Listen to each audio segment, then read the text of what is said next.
Moby-Dick, or the Whale, by Herman Melville. Prologues. Etymology, supplied by a late consumptive usher to a grammar school. The pale usher, threadbare in coat, heart, body, and brain, I see him now. He was ever dusting his old lexicons and grammars with a queer handkerchief, mockingly embellished with all the gay flags of all the known nations of the world. He loved to dust his old grammars. It somehow mildly reminded him of his mortality.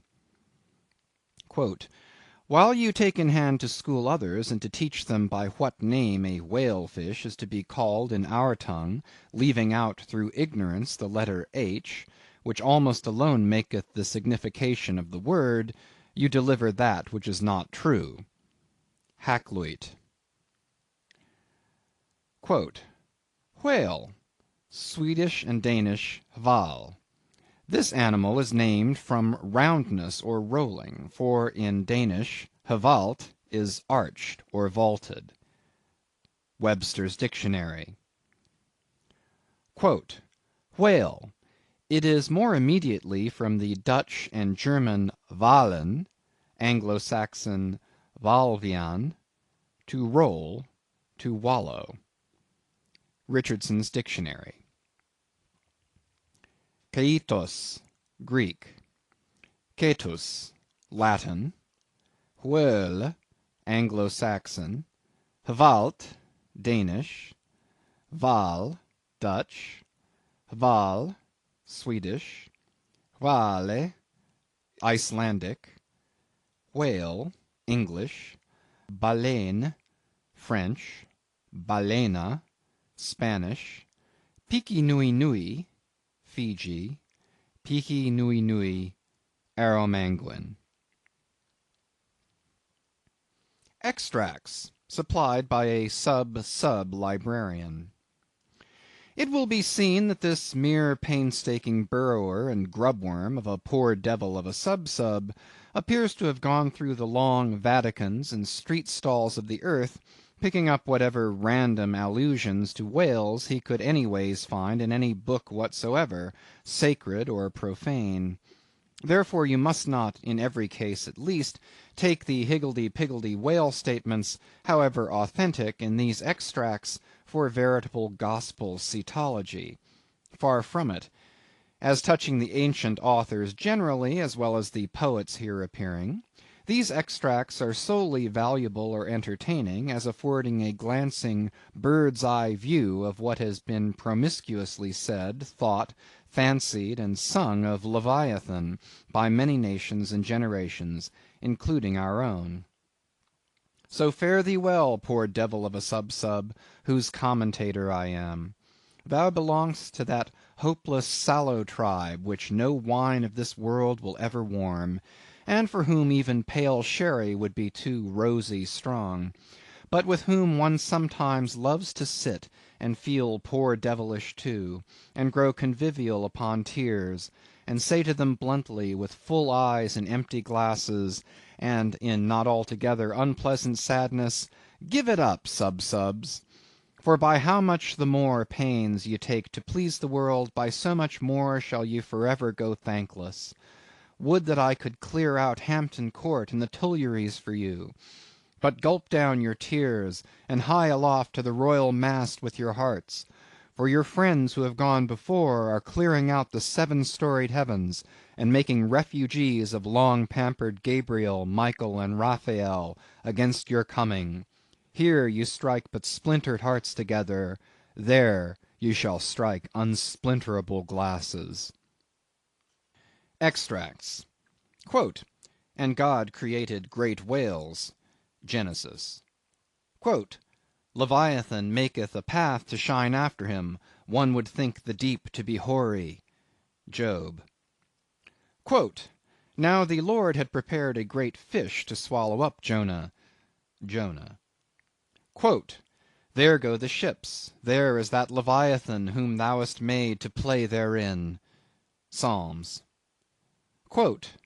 In that day the Lord, with his sore and great and strong sword, shall punish Leviathan the piercing serpent, even Leviathan that crooked serpent, and he shall slay the dragon that is in the sea. Isaiah. Quote, And what thing soever besides cometh within the chaos of this monster's mouth, be it beast, boat, or stone, down it goes all incontinently that foul great swallow of his, and perisheth in the bottomless gulf of his paunch. Holland's Plutarch's Morals. Quote, The Indian Sea breedeth the most and biggest fishes that are, among which the whales and whirlpools called Balaena take up as much in length as 4 acres or arpens of land. Holland's Pliny. Quote, Scarcely had we proceeded 2 days on the sea, when about sunrise a great many whales and other monsters of the sea appeared. Among the former one was of a most monstrous size. This came towards us open-mouthed, raising the waves on all sides, and beating the sea before him into a foam. Tooke's Lucian, The True History.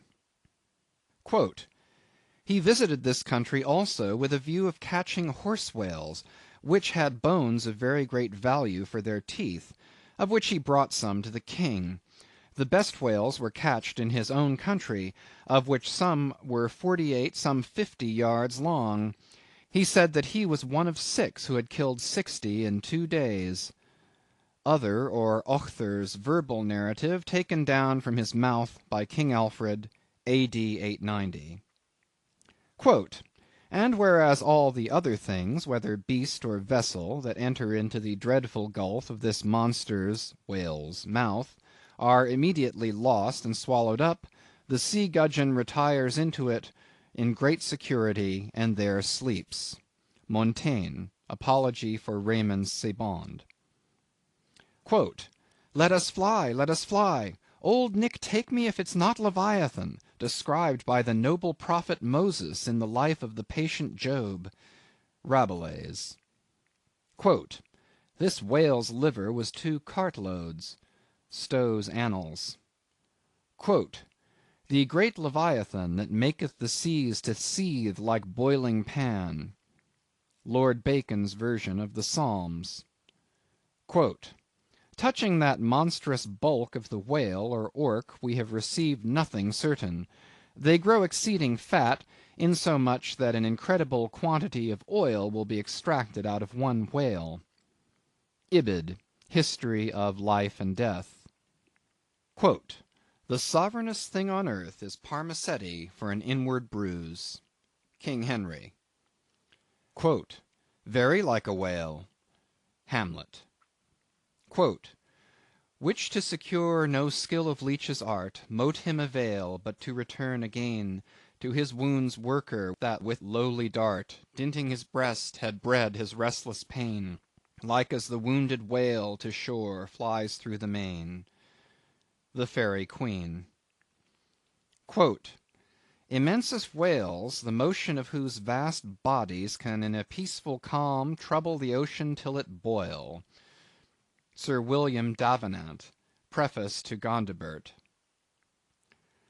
Quote, What spermaceti is, men might justly doubt, since the learned Hosmanus, in his work of 30 years, saith plainly, Nescio quid sit. Sir T. Brown, of Spermaceti and the Spermaceti whale, vide his V.E. Quote, Like Spenser's Talus with his modern flail, he threatens ruin with his ponderous tail. Their fixed javelins in his side he wears, and on his back a grove of pikes appears. Waller's Battle of the Summer Islands. Quote, By art is created that great Leviathan, called a commonwealth or state, in Latin civitas, which is but an artificial man. Opening sentence of Hobbes's Leviathan. Quote, Silly man-soul swallowed it without chewing, as if it had been a sprat in the mouth of a whale. Pilgrim's Progress. Quote, that sea beast, Leviathan, which God of all his works created hugest that swim the ocean stream. Paradise Lost. Quote, there Leviathan, hugest of living creatures in the deep, stretched like a promontory, sleeps or swims, and seems a moving land, and at his gills draws in, and at his breath spouts out a sea. Ibid. Quote, the mighty whales which swim in a sea of water, and have a sea of oil swimming in them. Fuller's Profane and Holy State. Quote, so close behind some promontory lie the huge Leviathan to attend their prey, and give no chance but swallow in the fry, which through their gaping jaws mistake the way. Dryden's Annus Mirabilis. Quote, while the whale is floating at the stern of the ship, they cut off his head, and tow it with the boat as near the shore as it will come, but it will be aground in 12 or 13 feet water. Thomas Edge's 10 Voyages to Spitzbergen, in Purchas. Quote, in their way they saw many whales sporting in the ocean, and in wantonness fuzzing up the water through their pipes and vents, which nature has placed on their shoulders. Sir T. Herbert's Voyages into Asia and Africa, Harris Coll. Quote, here they saw such huge troops of whales that they were forced to proceed with a great deal of caution, for fear they should run their ship upon them. Schouten's Sixth Circumnavigation. Quote, we set sail from the Elbe, wind northeast, in the ship called the Jonas and the Whale. Some say the whale can't open his mouth, but that is a fable. They frequently climb up the mast to see whether they can see a whale, for the first discoverer has a ducat for his pains. I was told of a whale taken near Shetland, that had above a barrel of herrings in his belly. One of our harpooneers told me that he caught once a whale in Spitzbergen that was white all over. A Voyage to Greenland, A.D. 1671. Harris Coll. Quote, several whales have come in upon this coast, Fife. Anno 1652, one 80 feet in length of the whalebone kind came in, which, as I was informed, besides a vast quantity of oil, did afford 500 weight of baleen. The jaws of it stand for a gate in the garden of Pitferren. Sibbald's Fife and Kinross. Quote, myself have agreed to try whether I can master and kill this spermaceti whale, for I could never hear of any of that sort that was killed by any man, such as his fierceness and swiftness. Richard Straffer's Letter from the Bermudas, Philosophical Transactions, A.D. 1668. Quote, whales in the sea god's voice obey. N.E. Primer. Quote, we saw also abundance of large whales, there being more in those southern seas, as I may say, by 100 to 1, than we have had to the northward of us.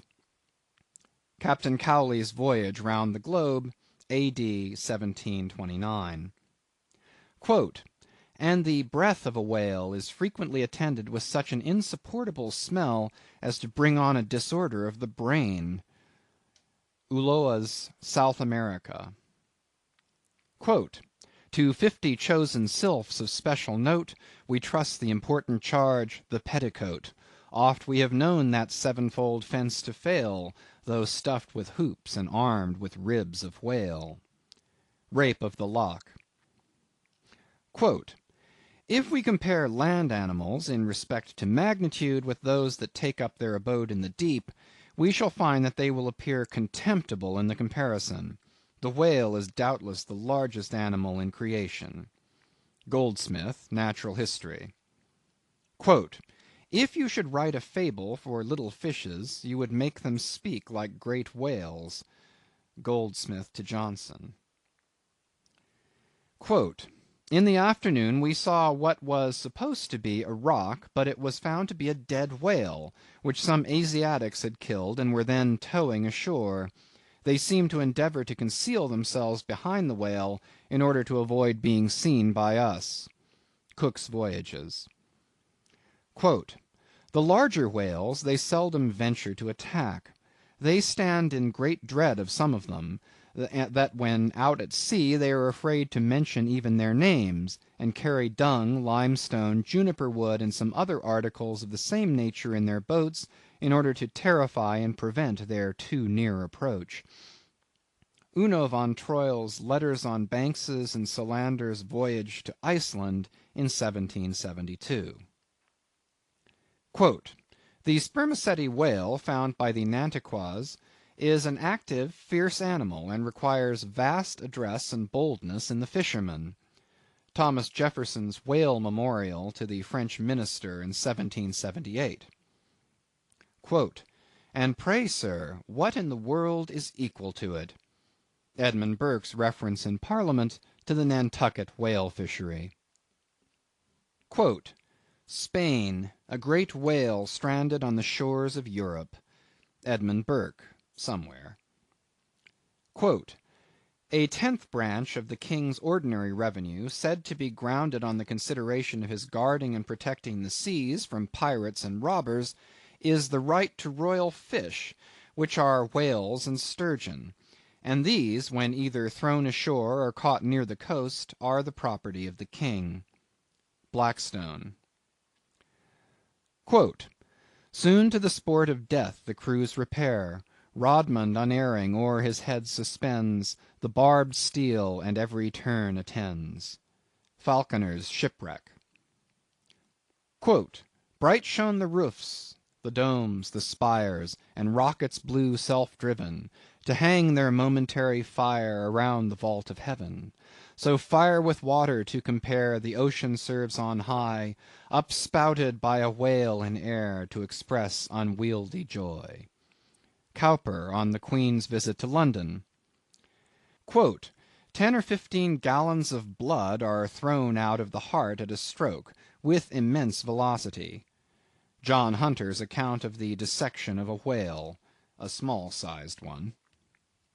Quote, "The aorta of a whale is larger in the bore than the main pipe of the water works at London Bridge, and the water roaring in its passage through that pipe is inferior in impetus and velocity to the blood gushing from the whale's heart." Paley's Theology. Quote, "The whale is a mammiferous animal without hind feet." Baron Cuvier. Quote, "In 40° south we saw spermaceti whales, but did not take any till the 1st of May, the sea being then covered with them." Colnett's Voyage for the purpose of extending the spermaceti whale fishery. Quote, "In the free element beneath me swam, floundered and dived, in play, in chase, in battle, fishes of every color, form, and kind, which language cannot paint, and mariner had never seen, from dread Leviathan to insect millions peopling every wave, gathered in shoals immense, like floating islands, led by mysterious instincts through that waste and trackless region, though on every side assaulted by voracious enemies, whales, sharks, and monsters, armed in front or jaw, with swords, saws, spiral horns, or hooked fangs." Montgomery's World Before the Flood. Io, Paean, Io, sing to the finny people's king. Not a mightier whale than this in the vast Atlantic is, not a fatter fish than he flounders round the polar sea. Charles Lamb's Triumph of the Whale. Quote, "In the year 1690 some persons were on a high hill observing the whales spouting and sporting with each other, when one observed, 'There, pointing to the sea, is a green pasture where our children's grandchildren will go for bread.'" Obed Macy's History of Nantucket. Quote, "I built a cottage for Susan and myself, and made a gateway in the form of a Gothic arch, by setting up a whale's jaw bones." Hawthorne's Twice Told Tales.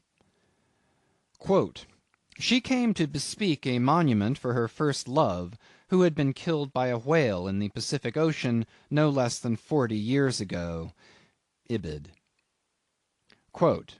"No, sir, 'tis a right whale," answered Tom. "I saw his spout. He threw up a pair of as pretty rainbows as a Christian would wish to look at.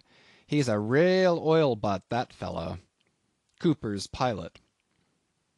"The papers were brought in, and we saw in the Berlin Gazette that whales had been introduced on the stage there." Eckermann's Conversations with Goethe. "My God, Mr. Chase, what is the matter?" I answered, "We have been stove by a whale." Narrative of the shipwreck of the whale ship Essex of Nantucket, which was attacked and finally destroyed by a large sperm whale in the Pacific Ocean. By Owen Chase of Nantucket, first mate of said vessel. New York, 1821. "A mariner sat in the shrouds one night, the wind was piping free, now bright, now dimmed was the moonlight pale, and the phosphor gleamed in the wake of the whale as it floundered in the sea." Elizabeth Oakes Smith. "The quantity of line withdrawn from the boats engaged in the capture of this one whale amounted altogether to 10,440 yards, or nearly 6 English miles. Sometimes the whale shakes its tremendous tail in the air, which, cracking like a whip, resounds to the distance of 3 or 4 miles." Scoresby. "Mad with the agonies he endures from these fresh attacks, the infuriated sperm whale rolls over and over. He rears his enormous head, and with wide expanded jaws snaps at everything around him. He rushes at the boats with his head, they are propelled before him with vast swiftness, and sometimes utterly destroyed. It is a matter of great astonishment that the consideration of the habits of so interesting, and in a commercial point of view, so important an animal as the sperm whale, should have been so entirely neglected, or should have excited so little curiosity among the numerous, and many of them competent observers, that of late years must have possessed the most abundant and most convenient opportunities of witnessing their habitudes." Thomas Beale's History of the Sperm Whale, 1839.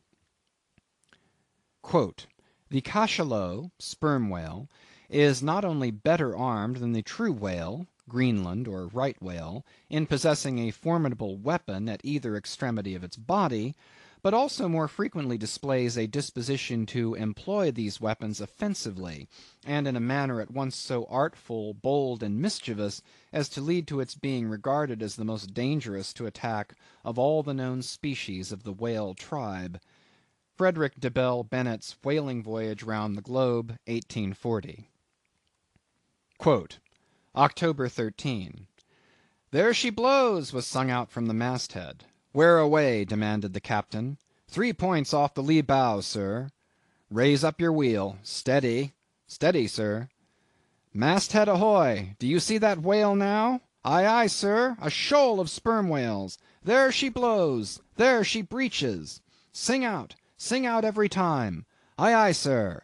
There she blows. There, thar she blows. Bows, bows. How far off? 2 miles and a half. Thunder and lightning, so near. Call all hands. J. Ross Brown's Etchings of a Whaling Cruise, 1846. "The whale ship Globe, on board of which vessel occurred the horrid transactions we are about to relate, belonged to the island of Nantucket." Narrative of the Globe, by Lay and Hussey survivors, A.D. 1828. "Being once pursued by a whale which he had wounded, he parried the assault for some time with a lance, but the furious monster at length rushed on the boat, himself and comrades only being preserved by leaping into the water when they saw that onset was inevitable." Missionary Journal of Tyerman and Bennett. "Nantucket itself," said Mr. Webster, "is a very striking and peculiar portion of the national interest. There is a population of 8,000 or 9,000 persons living here in the sea, adding largely every year to the national wealth by the boldest and most persevering industry." Report of Daniel Webster's speech in the U.S. Senate on the application for the erection of a breakwater at Nantucket, 1828. "The whale fell directly over him, and probably killed him in a moment. The Whale and his Captors, or the Whaleman's Adventures, and the Whale's Biography, gathered on the homeward cruise of the Commodore Preble." By Rev. Henry T. Cheever. "If you make the least damn bit of noise," replied Samuel, "I will send you to hell." Life of Samuel Comstock, the mutineer, by his brother William Comstock, another version of the whale ship Globe narrative. "The voyages of the Dutch and English to the Northern Ocean, in order if possible to discover a passage through it to India, though they failed of their main object, laid open the haunts of the whale." McCulloch's Commercial Dictionary. "These things are reciprocal; the ball rebounds only to bound forward again; for now in laying open the haunts of the whale, the whalemen seem to have indirectly hit upon new clues to that same mystic Northwest Passage." From something unpublished. "It is impossible to meet a whale ship on the ocean without being struck by her near appearance. The vessel, under short sail, with lookouts at the mastheads, eagerly scanning the wide expanse around them, has a totally different air from those engaged in regular voyage." Currents and Whaling, U.S. X. "Pedestrians in the vicinity of London and elsewhere may recollect having seen large curved bones set upright in the earth, either to form arches over gateways or entrances to alcoves, and they may perhaps have been told that these were the ribs of whales." Tales of a Whale Voyager to the Arctic Ocean. "It was not till the boats returned from the pursuit of these whales that the whites saw their ship in bloody possession of the savages enrolled among the crew."